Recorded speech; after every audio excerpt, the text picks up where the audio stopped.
The marriage contract was finalized in a stroke of blood red ink, but Esther Duca didn't shed a single tear. She had learned long ago that in her father's world, daughters aren't people. They are a paper gamble, used to settle debts. They don't get to choose. They get traded. When Silas Duca announced she was to marry Lorenzo Valente, the feared Iron Architect of the underworld, Esther accepted her fate with the same invisibility by design that had kept her spirit intact this long. But on their wedding night, within the calculating quiet of a cliffside villa, Lorenzo leaned in and whispered 4 words that performed an immediate audit of everything she thought she knew. I chose you years ago. If you're ready to discover whether Esther was truly sold as cargo or secretly recruited into a sovereign alliance by a man who had been her iron shield all along, stay with me until the end. Hit that like button and drop a comment below to let us know which part of our global family you are joining from. Now, let's continue this journey into the heart of the Valente Empire. The villa emerged from the winter mist like a cathedral of icy malice. Esther watched the stone towers and iron gates through the window of the black sedan, the structure reflecting nothing but a chilling pale gray sky. It was the kind of place where a woman's status collapse was usually permanent, where they disappeared into the shadows and never came out the same. We're here, Miss Duca. The driver's voice carried the clinical neutrality of someone who had delivered many such variables to their absolute finality.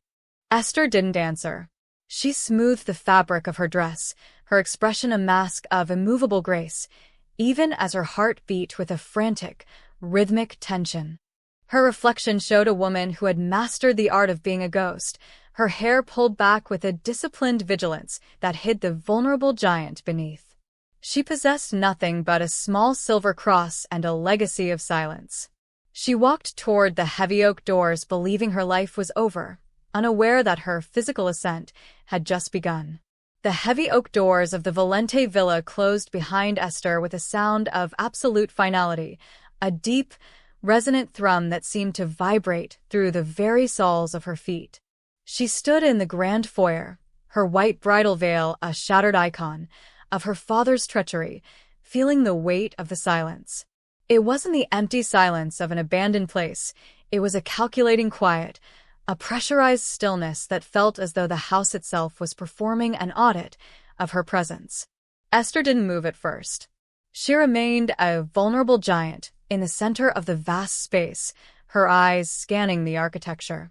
The villa was a cathedral of icy malice, carved from obsidian and cold gray stone, yet as she looked closer, the nightmare began to shift. The air was cool but lacked the stagnant scent of her father's house. Instead, it carried the faint, clinical notes of white lilies and the sovereign richness of expensive wood smoke. She began to walk, her heels clicking against the chilling pale gray marble with a rhythmic tension that echoed her heartbeat. She expected to find the instruments of her imprisonment: barred windows, locked doors, the grit and grease of a typical Mafia stronghold. But as she moved through the vaulted corridors, she found only precision. The windows were floor-to-ceiling glass, offering an unburdened view of the winter sea crashing against the rocks below, and the doors stood open, inviting an audit of the situation she wasn't yet prepared to conduct. In the library, she stopped. The walls were lined with leather-bound legacies, but on the central desk lay a single object that shattered her invisibility by design. It was a small, silver-framed photograph of her mother, the one Silas Duca had claimed was lost in the fire years ago. Seeing it here, in the heart of Lorenzo Valente's fortress, was a fatal detail that rewrote her reality. This wasn't a prison. It was a sanctuary built on the anatomy of a lie her father had told her. The architect does not believe in cages, Esther. The voice was a low hum, a lethal calm that didn't startle her so much as it anchored her. She turned to find Bianca Ricci standing in the arched doorway, her disciplined vigilance as sharp as the crease in her slate-colored uniform. The sentinel didn't approach. She simply watched her, waitress's eye for detail, noting the way Esther gripped the silver frame. "You were told this was a nightmare," Bianca continued, her voice a precision instrument of truth. "You were told you were cargo being delivered to the dark. But look around you. This is a sovereign protection zone. Your father's signals cannot reach you here. In this house, your physical ascent is the only priority. Esther looked back at the photograph, then at the vast, cold beauty of the room. She realized that the hospital noose her father had tightened around her neck for 24 years had finally been cut. Lorenzo Valente hadn't bought a pawn. He had constructed an iron shield to house a queen. She stepped toward the window, watching the mist swirl around the stone towers. The Tuesday morning escape she had never dared to dream of was happening now, not through flight, but through an iron-forged alliance. The villa was still a fortress, but as the warmth of the hidden floor heaters began to seep through her shoes, Esther realized the ice in her bones was finally starting to melt.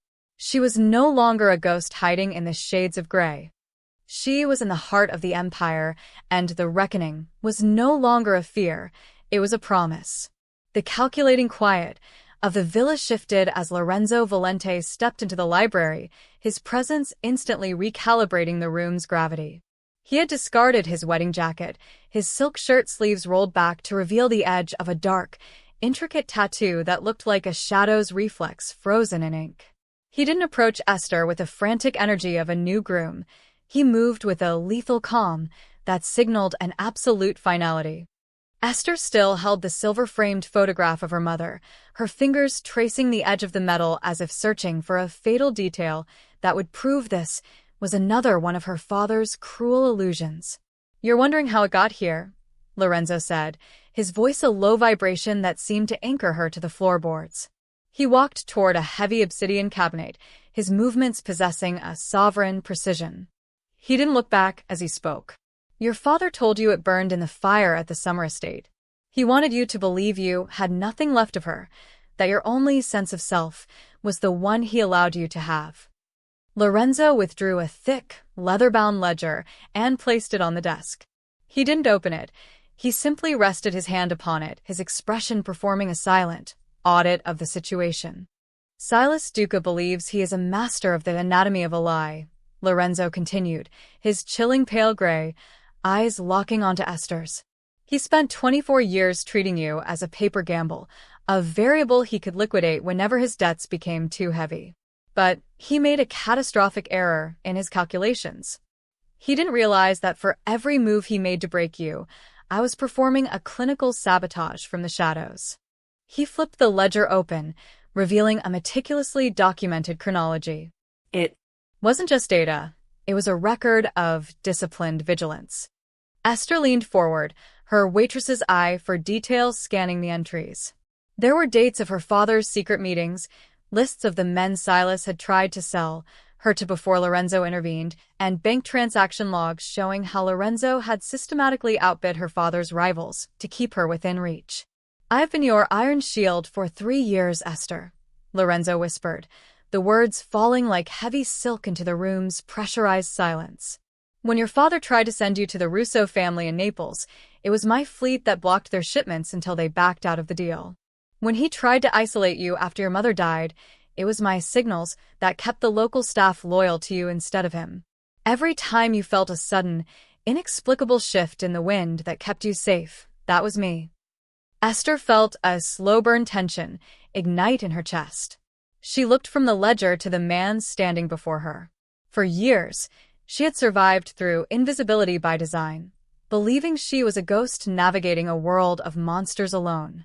To realize she had been secretly claimed by the most feared man in the underworld was a status inversion she couldn't yet fully process. "Why?" she asked, her voice a deep, agonizing crack in the stillness. "Why go to such lengths for a woman you'd never even spoken to?" Lorenzo stepped closer, his lethal calm wrapping around her like an iron shield. He leaned down, his face inches from hers, the scent of expensive wood smoke and salt air surrounding her. "Because Silas Duca saw a pawn, but I saw the iron architect of a new empire," Lorenzo murmured, his gaze performing an audit of the heart that left no room for hiding. "I didn't force this marriage to cage you, Esther. I forced it to perform a final reckoning on the man who tried to erase you. You were never his cargo to sell. You were always mine to protect. The hospital noose, of her father's control felt as though it had finally been shredded. Esther looked at the ledger, the evidence of a 3-year anatomy of an obsession, and realized her physical ascent had already been drafted. She wasn't just a bride in a nightmare villa. She was a variable that had just rewritten the entire equation of the Duca legacy. The calculating quiet of the room was no longer a threat. It was the foundation of her new life. The calculating quiet of the Valente library deepened as the morning sun failed to penetrate the heavy obsidian curtains of the command hub. Esther stood in the center of the room, feeling like a vulnerable giant, surrounded by glowing digital monoliths that hummed with the sound of a clinical sabotage in progress. At the center of this digital hive sat Bianca Ricci, the sentinel, her fingers dancing across a glass interface with a disciplined vigilance that made the very air feel sharper. "Sit," Bianca commanded, not looking up. It wasn't an invitation, it was a precision instrument of instruction. Esther sat, her hands resting on the cool surface of a charcoal silk wrap Lorenzo had provided. Across from her, a massive wall of liquid crystal displays flickered to life, bathing the room in a chilling pale gray light. Lorenzo Valente stood in the shadows behind Bianca, his lethal calm acting as an iron shield against the world outside. He was silent, a shadow behind the curtain, watching the anatomy of a lie prepare to finally unravel. "Silas Duca believes he has performed the perfect paper gamble," Bianca began, her voice a low vibration of absolute finality. "He believes that by signing you over to the Valente name, he has successfully liquidated a liability. But every contract has a grit and grease foundation. We have just completed the audit." With a sharp swipe of her hand, Bianca sent a series of encrypted files cascading across the screen. They weren't just marriage logs. They were the fatal details of a father's moral bankruptcy. Esther leaned forward, her waitress's eye for details scanning the time-stamped messages. Her heart performed a shadow's reflex against her ribs as she realized the depth of the treachery. "These are private communications between your father and the Greco syndicate," Bianca whispered, the words carrying a precision that cut through Esther's lingering denial. The merger with the Valentes was never meant to be permanent. Silas had already drafted a secondary agreement. 6 months after the wedding, once the Valente trade routes were secured, you were to be removed. Removed? Esther's voice was a deep, agonizing crack in the silence. "A clinical sabotage of your life," Bianca countered, highlighting a specific string of code in red. "An unfortunate accident at the summer villa. Silas intended to use your death to trigger a clause that would revert the Valente assets back to his control. He didn't just sell you, Esther. He insured you for a status collapse that ended in a coffin." Esther felt a slow-burn tension ignite in her blood. She remembered her father's cold smile as he handed her the pen to sign the contract, his God complex masked by a fatherly pat on the shoulder. It hadn't been a sacrifice for the family. It was a Tuesday morning escape from his own debts, paved with her blood. "There is more," Lorenzo's voice rumbled from the dark, moving closer until he was a possessive protector, standing just behind Esther's chair. "An audit of the heart reveals that Silas never intended for you to survive long enough to realize who I really was. He knew that if you stayed with me, the anatomy of power would shift. He knew I wouldn't treat you like a shattered icon, but as a sovereign." Bianca tapped a final command, and a series of signals began to glow, bank transaction logs showing the hit money Silas had already moved into offshore accounts, and grainy CCTV stills of Silas meeting with Greco's cleaners in the grit and grease of a coastal warehouse. The anatomy of power Silas had built was revealed to be a cathedral built on the bones of his own daughter. "He thought no one was watching," Esther said, her immovable grace solidifying into a cold, iron-forged resolve. "He thought I was just a ghost who would disappear when he told the world I was gone." "In this house, ghosts are given a voice," Lorenzo said, his hand resting on the back of her chair, a sovereign seal of support. "Silas believes he is performing a clinical sabotage of your future. He has no idea that the Iron Architect has already rewritten the blueprint." Esther looked at the screen, at the fatal details of the man who had tried to erase her. The invisibility by design she had worn for years was gone. She felt her physical ascent beginning in her soul. She was no longer a pawn. She was the precision instrument of a sovereign justice. "The audit is closed," Lorenzo whispered into the calculating quiet. "Tomorrow, we begin the liquidation of the Duca legacy. By the time we are done, Silas won't just be poor. He will be a shattered icon that the world will trample." Esther met Lorenzo's gaze, her immovable grace, now backed by the weight of the Valente empire. The hospital noose was gone. The reckoning was no longer a promise, it was an inevitability. The transition from a shattered icon to a woman of sovereign influence required more than just digital evidence. It required a physical manifestation of the power she had always carried within her marrow. Esther followed Bianca Ricci into the east wing's primary dressing suite, a space of soaring mirrors and obsidian wardrobes that felt like a chandeliered altar dedicated to the anatomy of power. The air was cool and still, a calculating quiet that seemed to wait for her final transformation. In the center of the room, draped over a stand of polished steel, was the instrument of her physical ascent. It was a structured gown of deep navy silk, the sovereign color of the Valente house. The fabric was heavy, woven with a density that suggested it was less of a garment and more of a legacy forged in iron. "The architect does not believe in disguises," Bianca said, her lethal calm softened by a rare, disciplined vigilance as she moved toward the silk. "He believes in architecture. This is not meant to hide the woman who survived the Duca household. It is meant to frame the matriarch who will dismantle it."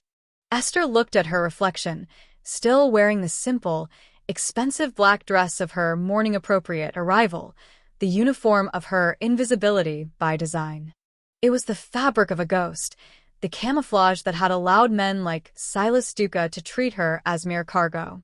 With a slow, unburdened breath, she stepped away from her past. As Bianca helped her into the navy silk, the material felt cooling and pressurized against her skin, an iron shield that settled over her shoulders with an absolute finality. The fit was a precision instrument of tailoring. The waist was nipped with a sharp, geometric edge, and the sleeves were long and structured, concealing the rhythmic tension that still lived in her wrists. When Esther turned to face the floor-to-ceiling mirror, the woman who didn't shed a tear was gone. In her place stood a vulnerable giant who had finally found the summit of her own height.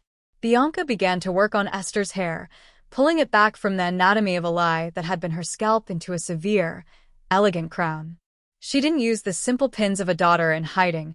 She used precision clips of dark silver that caught the chilling pale gray light of the suite. The single tear of the coastal road was a distant memory, replaced by a lethal calm that mirrored Lorenzo's own. A soft vibration at the door signaled a shift in the room's energy. Lorenzo Valente stepped into the threshold, his iron-forged silhouette framing the doorway. He didn't speak immediately. He performed a slow, deliberate audit of the situation, his gaze sweeping over Esther with a possessive protector's pride.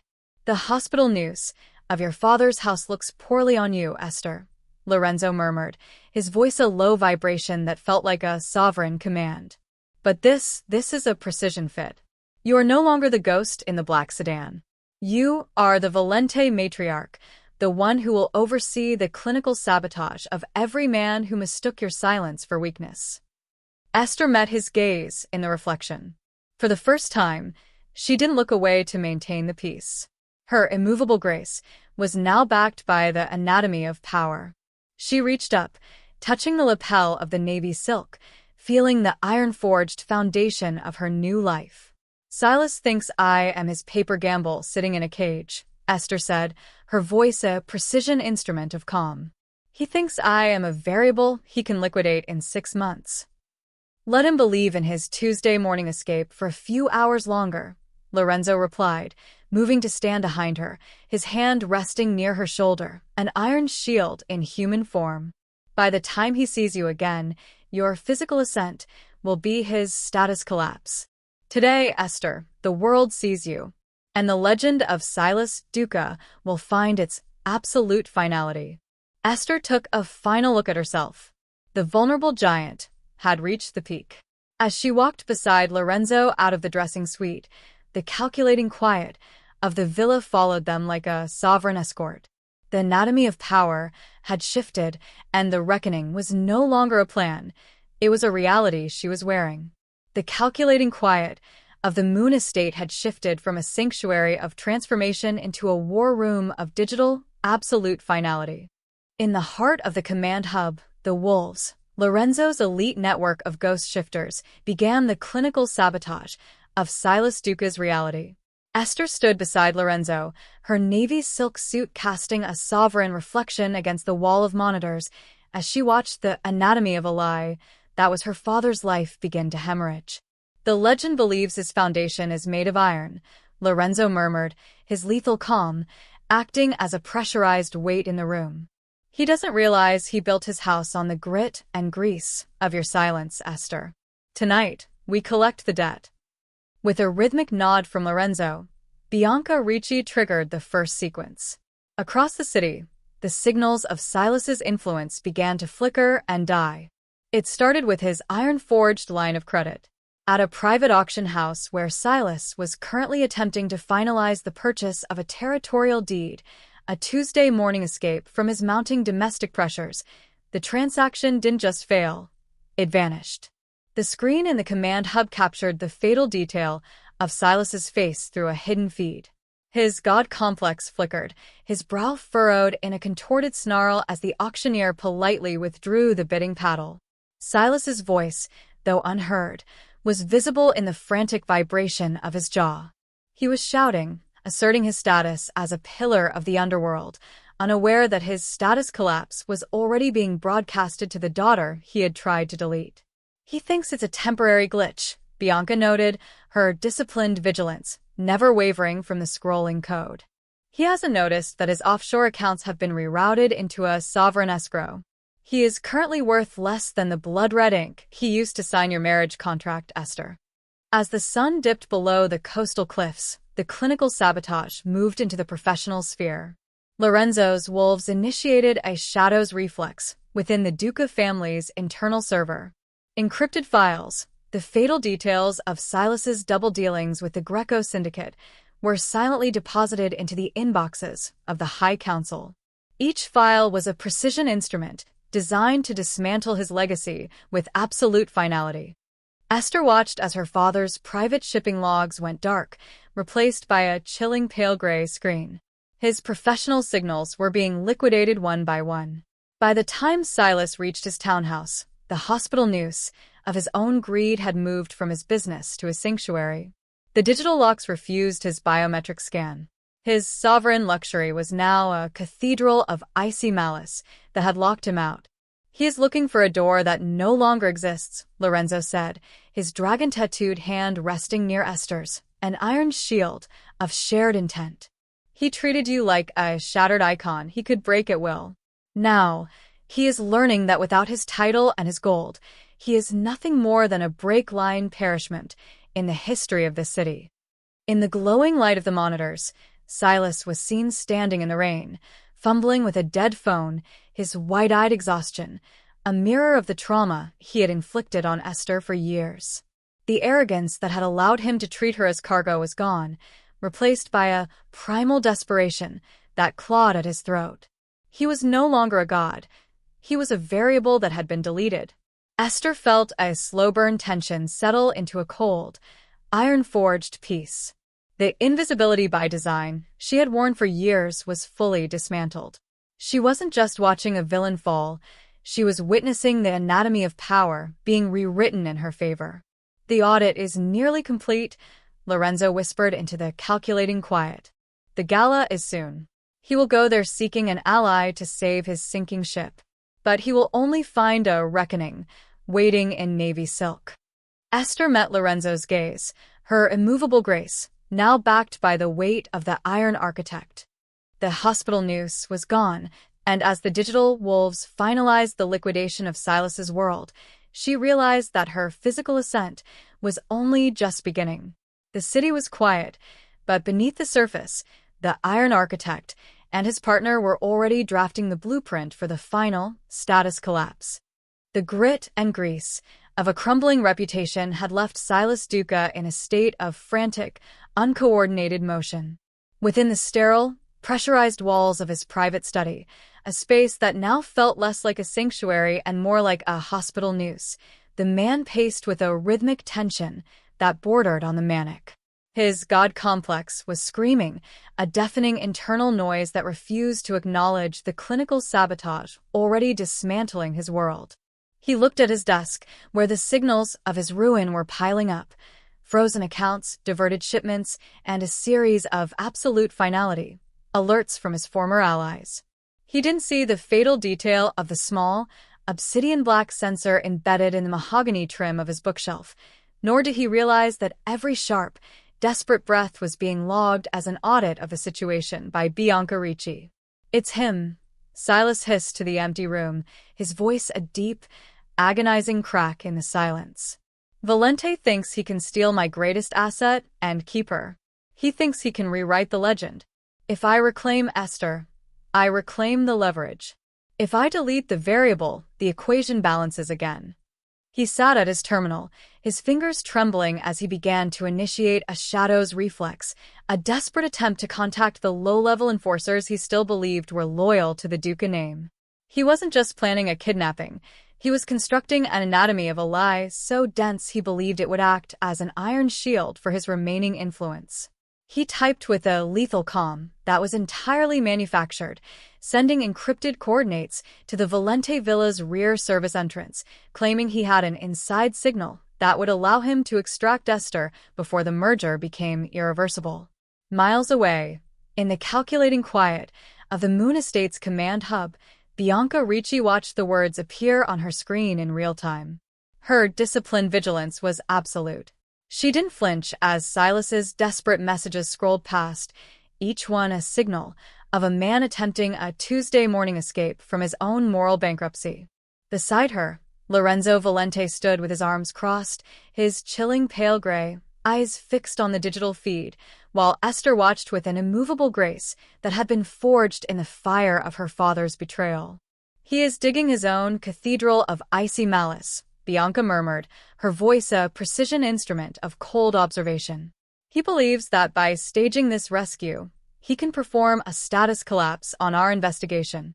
He's already reached out to his remaining Greco contacts to have Esther disappear the moment she leaves our gates."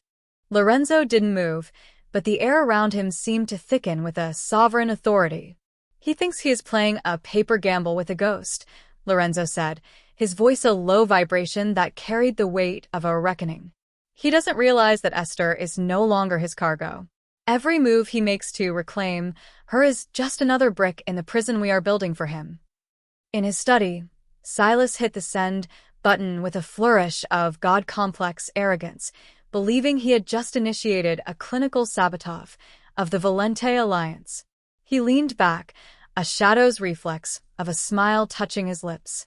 He thought he had successfully rerouted the signals of his ruin. He thought he was still the man who moved the pieces, the legend whose gravity bent for no one. But the calculating quiet of the night was already shifting. Through the sentinel eyes of Bianca Ricci, every encrypted message Silas sent was being intercepted, logged, and prepared for the absolute finality of the gala. Silas was unaware that he was no longer the hunter.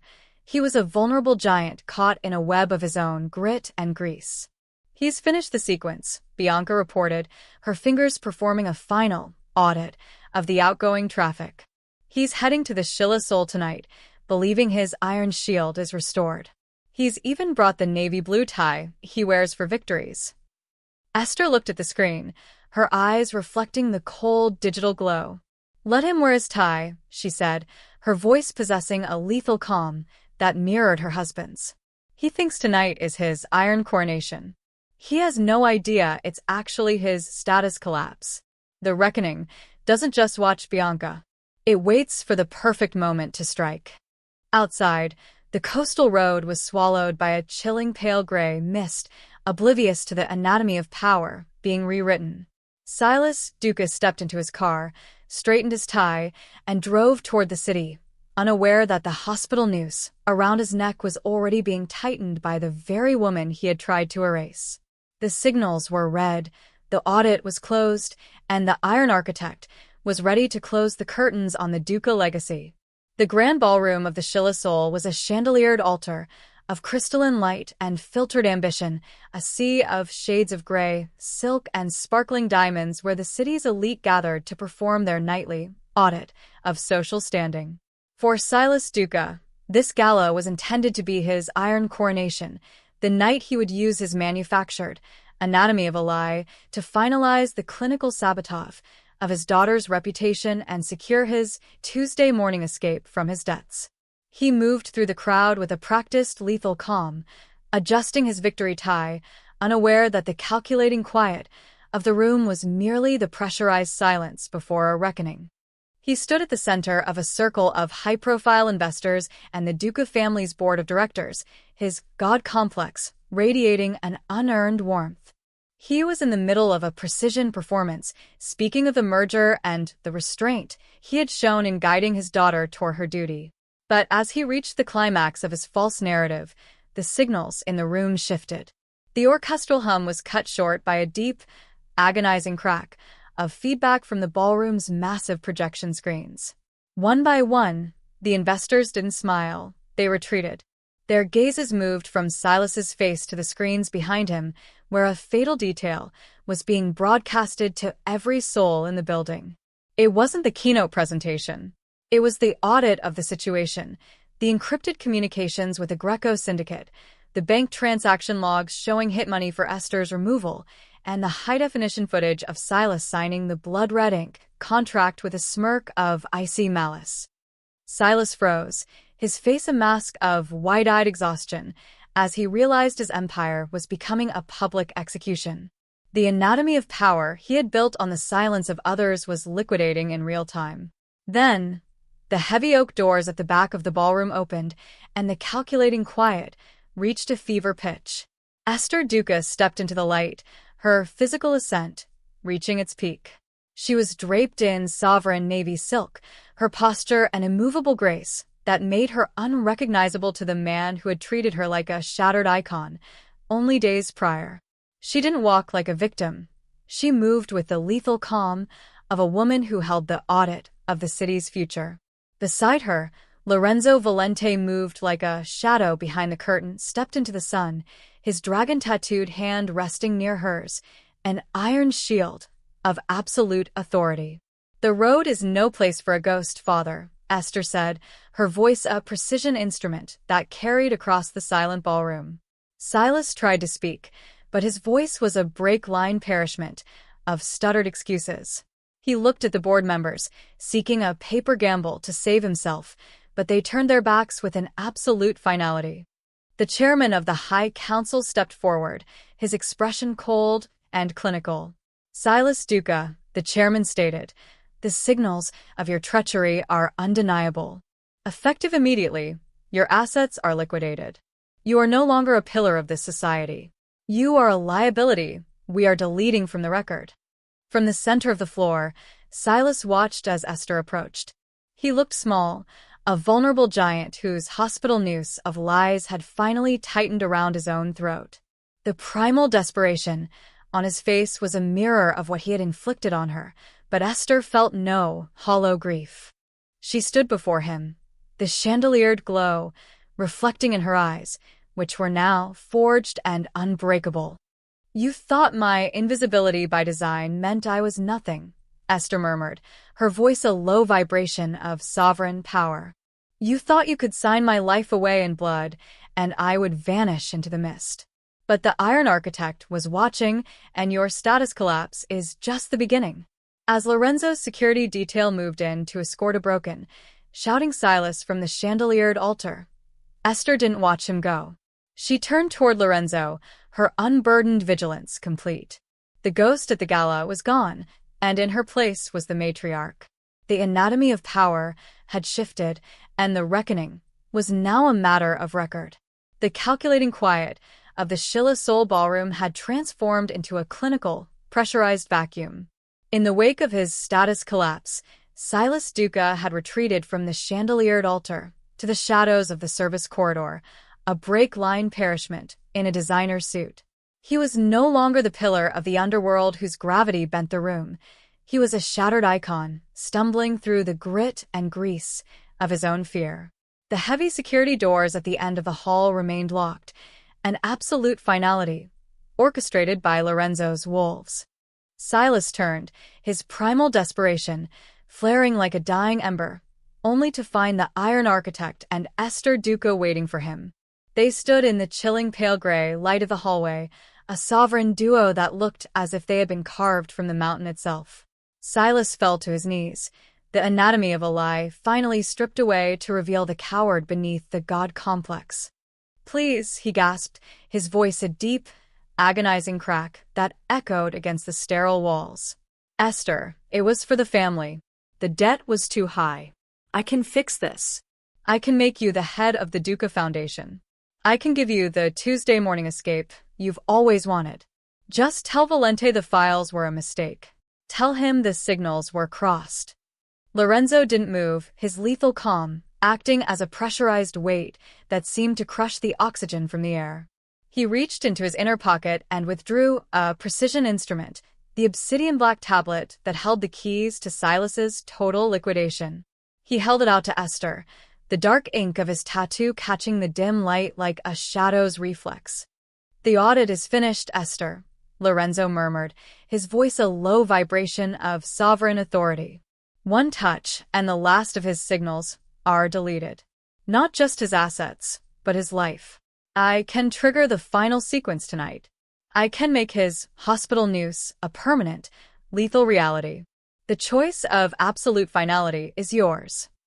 Esther looked down at the man who had signed her life away in blood-red ink, the man who had treated her like a shattered icon, to be traded for his own survival. Silas looked up at her, his eyes filled with a wide-eyed exhaustion that pleaded for a mercy he had never once extended to her. For a heartbeat, a shadow's reflex surged in her blood. She felt the ruthless urge to bridge the gap between them, to use this anatomy of power, to erase the memory of the grit and grease he had dragged her through. To destroy him would be a clinical sabotage of the ghost that had haunted her for 24 years. But then, the immovable grace that had always been her anchor rose to the surface. She looked at her hands, hands that were no longer shaking, hands draped in sovereign navy silk. She realized that if she used Lorenzo's power to spill blood out of spite, she would be stepping back into the anatomy of a lie her father had created. She would be letting his icy malice define her physical ascent. "Mastery is not the ability to ruin another, Father," Esther said, her voice a precision instrument of cold, iron-forged clarity. "It is the strength to remain unburdened when the fire is at its hottest." She didn't take the tablet. Instead, she gently pushed Lorenzo's hand away, her touch a signals check of her own newfound peace. "I won't perform a clinical sabotage on my own soul to finish you," she continued, her lethal calm far more terrifying than any weapon. "To kill your future with my own hand would be a status collapse of everything I've become. You aren't worth the stain, Silas. You are a fatal detail I am finally deleting from my story." She turned her gaze to Lorenzo. "The High Council has the signals they need. Let the audit proceed through the law. I want him to live in the calculating quiet of a prison cell, knowing that the daughter he thought was nothing is the reason he is no longer something." Lorenzo watched her, a slow, sovereign pride reflecting in his eyes. He signaled to Bianca Ricci, who appeared from the shades of gray, with a team of authorities. "The audit is closed," Lorenzo stated, his voice an absolute finality. As the police moved in to haul the broken, begging Silas Duca into the shades of gray of a waiting van, Esther didn't watch. She turned her back on the grit and grease of his downfall, walking toward the exit with an immovable grace that felt like a physical ascent complete. The hospital noose hadn't just loosened, it had vanished. She had chosen restraint over ruin, and in doing so, she had performed the ultimate audit of her own strength. The calculating quiet of the Moon estate had transformed into a profound, resonant peace as the first chilling pale gray light of dawn began to bleed over the coastal horizon. 6 months had passed since the night of the gala, a night that had seen the status collapse of Silas Duca and the public dismantling of a legacy built on the grit and grease of betrayal. Now, that era was merely a memory being filed away into the audit of a discarded past. Esther Valente stood at the center of the grand terrace, her silhouette sharp and unbreakable against the rising sun. She was no longer dressed in the black of a ghost or the white of a victim. She wore her sovereign navy silk, the fabric catching the chandeliered glow of the morning light, a legacy forged in iron, draped over her shoulders. She looked down at her wrists, now bare and exposed to the cool sea air. The anatomy of a lie that had governed her life for 24 years was gone. The scars from the years of invisibility by design remained, but they had lost their power to make her shrink. They were no longer fatal details of a victim's history. They were the iron-forged evidence of a survivor's physical ascent. For the first time since the blood-red ink had dried on that contract, her breathing was entirely, permanently unburdened. A soft, rhythmic footfall broke the silence, the lethal calm of someone who no longer needed to haunt the shades of gray. Lorenzo Valente stepped onto the terrace, his chilling pale gray eyes softening as they landed on her. He didn't approach as a master or a protector, but as a man who had finally found the missing variable in his own anatomy of power. He stood beside her, his presence an iron shield that she no longer needed for survival, but chose for companionship. "The city is quiet today," Lorenzo murmured, his voice a low vibration of absolute finality. "The shadow behind the curtain has confirmed that the reforms are holding. The Duca assets have been fully liquidated into the foundation. There are no more ghosts, Esther. Only the future we architect." Esther turned to him, her wide-eyed exhaustion replaced by the immovable grace of a woman who had reclaimed her sense of self. She reached out, her fingers brushing the sleeve of his coat, not in a lesson in obedience, but in a sovereign alliance. The status collapse of her old life had cleared the ground for this iron coronation, a reality where she was not cargo, but a pillar.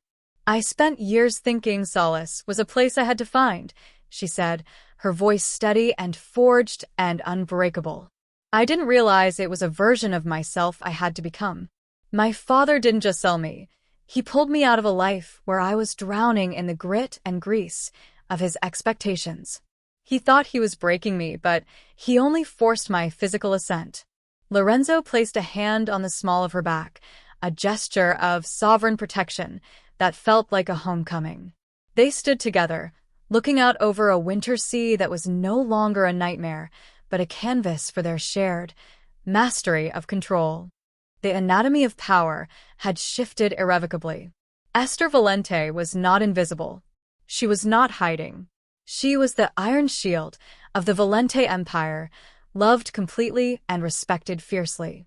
As the sun climbed higher, casting away the last shades of gray from the midnight highway of her memory, the Iron Architect and his partner descended from the terrace. Moving together, they stepped into an impossible peace that promised only choice, leaving the wreckage of the Duca name in the dust behind them. Esther was no longer a stranger who didn't belong. She was the woman the world would come to fear and admire. As they walked toward the villa doors, she never looked back, not even once. Educational insight of this story is that Esther's transformation, her physical ascent, highlights that reclaiming agency often involves changing one's internal narrative. She shifts from believing she was sold to realizing she can choose to stay, demonstrating that true empowerment comes from active consent rather than passive endurance.